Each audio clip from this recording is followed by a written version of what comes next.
Assalamualaikum урматтуу YouTube көрөрмандары, автосүйүүчүлөр.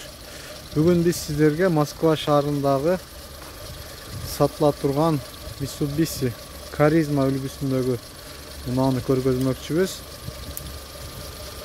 Андыктан бизден алыстабай, биз менен бирге болуп туруңуздар. Mitsubishi Karizma чыгарылган жылы 1998, объем 1.6, коробка автомат. Мындай зимний резиналарда шипованный состояниясы аябай жакшы экен. Алдында бир аз чириген жерлери бар. Бирок машинанын абалы жакшы. Мотордун иштештери дагы тынч, жакшы. Жан жагынан дагы көргөзүп коеюн.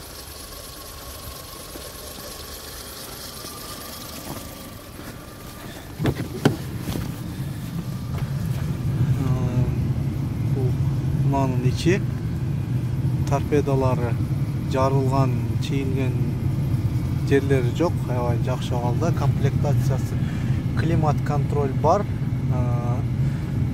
кондиционер бар, штатный магнитофон орнотулган, иштейт. Подогрев сиденьясы дагы бар экен. Пробеги где-то 300 миңден тегерек экен.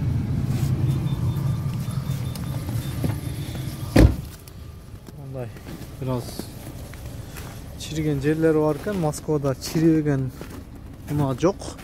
Бұл эми 98-жылкы. Onun жылына салыштырмалуу состояниясы жакшы эле. Дагы бир жолу кайталап коеюн. Чыгарылган жылы 98, объем 1.6, коробка автомат. Баасы 80 000 рубль.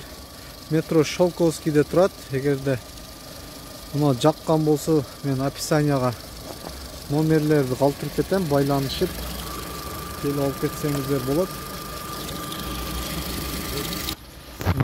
Капотун жаптык, алды жагынан дагы бир көргөзүп коеюн сиздерге. Баасы 80 000 рубль. Аябай шашылыш сатылат экен, ошого арзан коюлду. Андыктан шашылыңыздар достор.